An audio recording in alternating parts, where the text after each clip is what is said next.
Papakita ko sa inyo kung ano yung what's the deal, yo. Open natin. So, ang ginawa ko dyan, actually pinost ko na to sa Instagram kasi meron akong giveaway again. This is my family. Dumating na yung in-order ko sa Lazada. Organic baby wipes. Maganda yung review niya eh. No paraben, no alcohol, no chlorine, no harsh chemicals. Buksan natin. Hirap akong kumilos kasi hawak ko si Bajuju. Wala ba tayong cutter?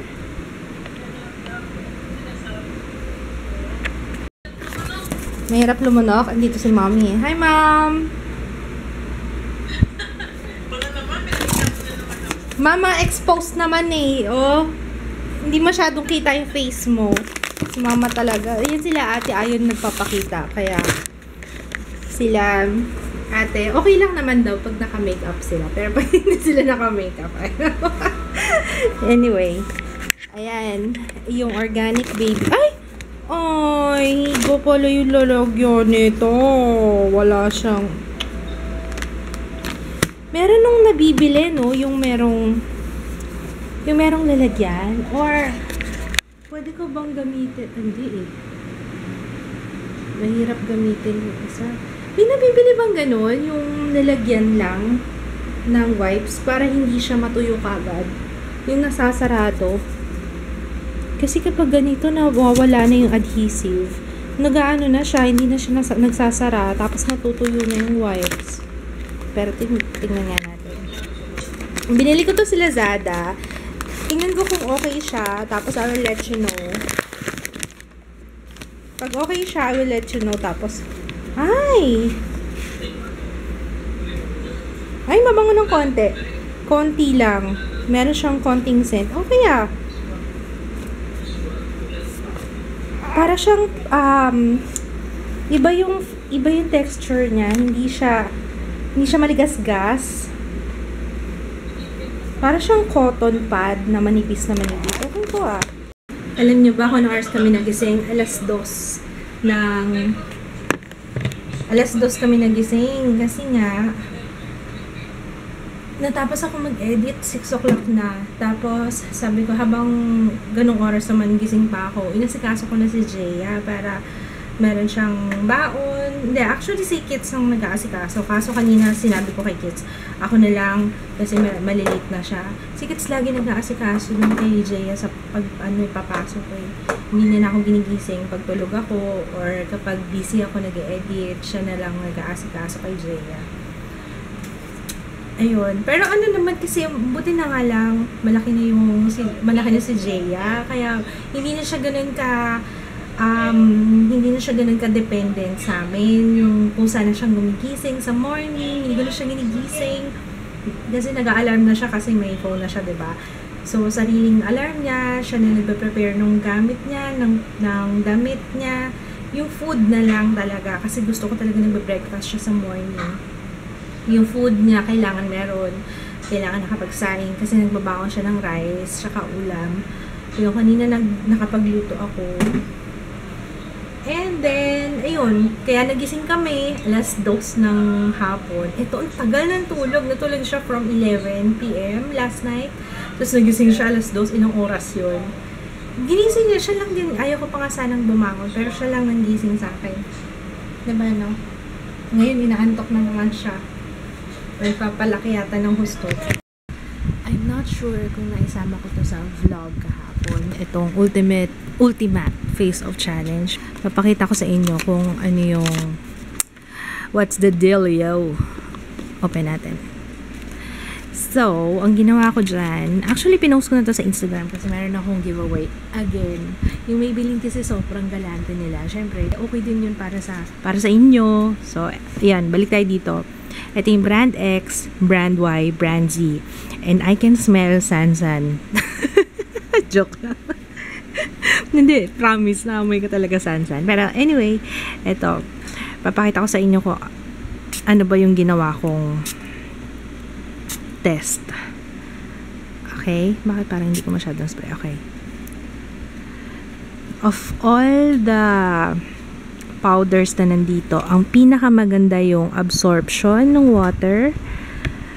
Ayan, syempre, yung matte super fresh. Looky. Ito, yung, I don't know, feeling ko san-san to eh. Hindi, joke lang. Hindi, naamoy ko kasi. Not sure, pero naamoy ko. Tingnan nyo, ito, hindi na-absorb kahit konti. Ito, slight, pero may mga natira pa. So, yun. That's the ultimate guarantee ng White Super Fresh. Ayun, sinare ko lang sa inyo. Yung giveaway ko sa Instagram yun. So, if you want to join again, sige, join lang kayo ng join.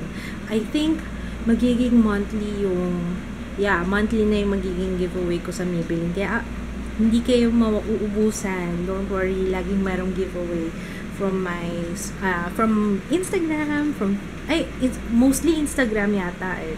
Try ko minsan sa Facebook.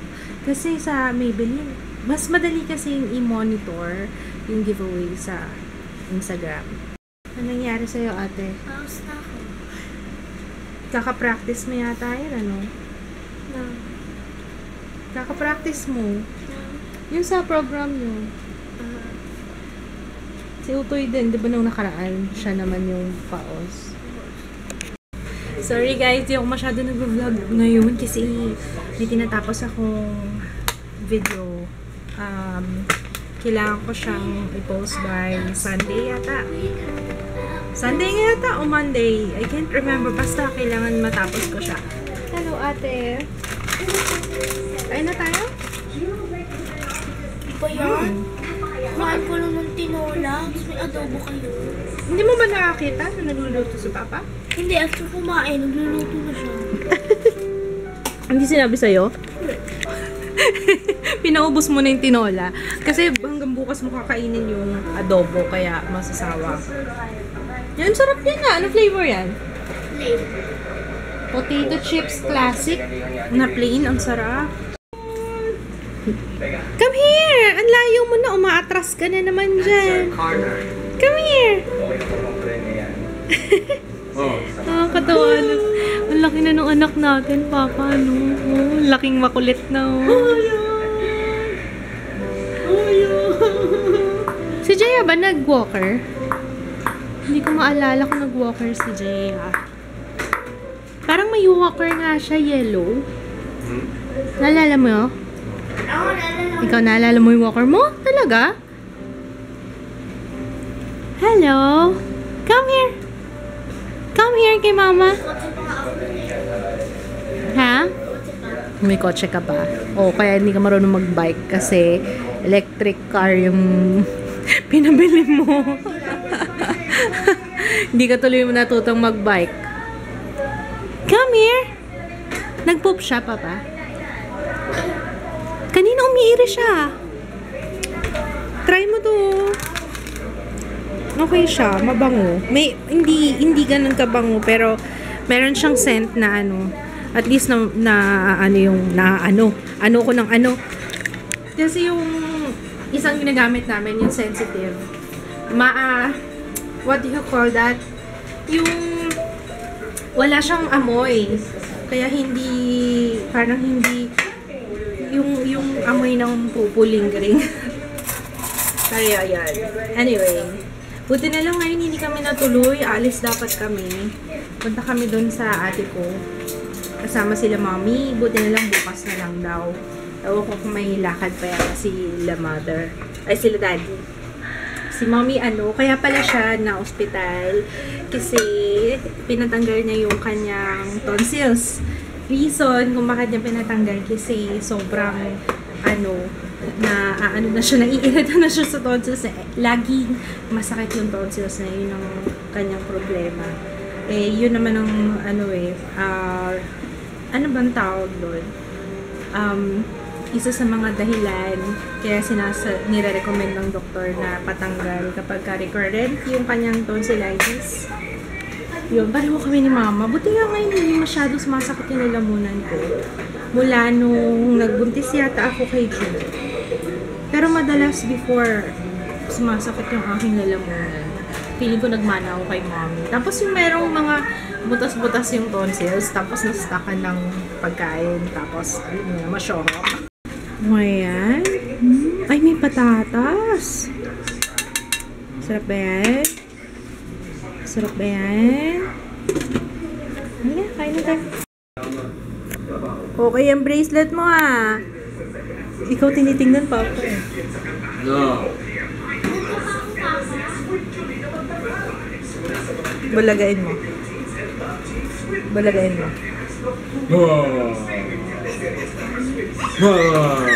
Si Papa kaulitan ha.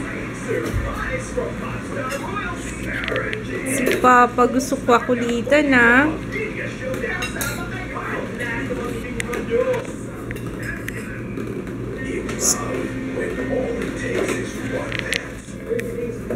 Nakakatuwang pagmasdan siya, no? Naglalaro na. Ay! Ay! Shh. May hair yata yung laruan niya. Ay! Ay!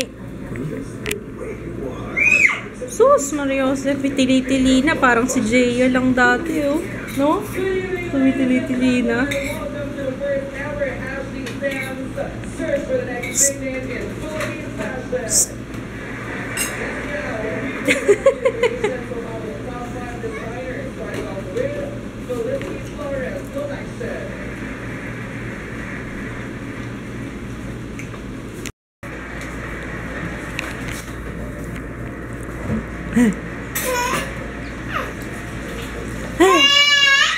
Ay, ganon. Tapos, come here. Come here, my darling. Come here. Come here. Sige, kaya mo. Ate, pinapalagyan ko ng medyas. Hindi mo pa rin nilagyan ng medyas yung kapatid mo.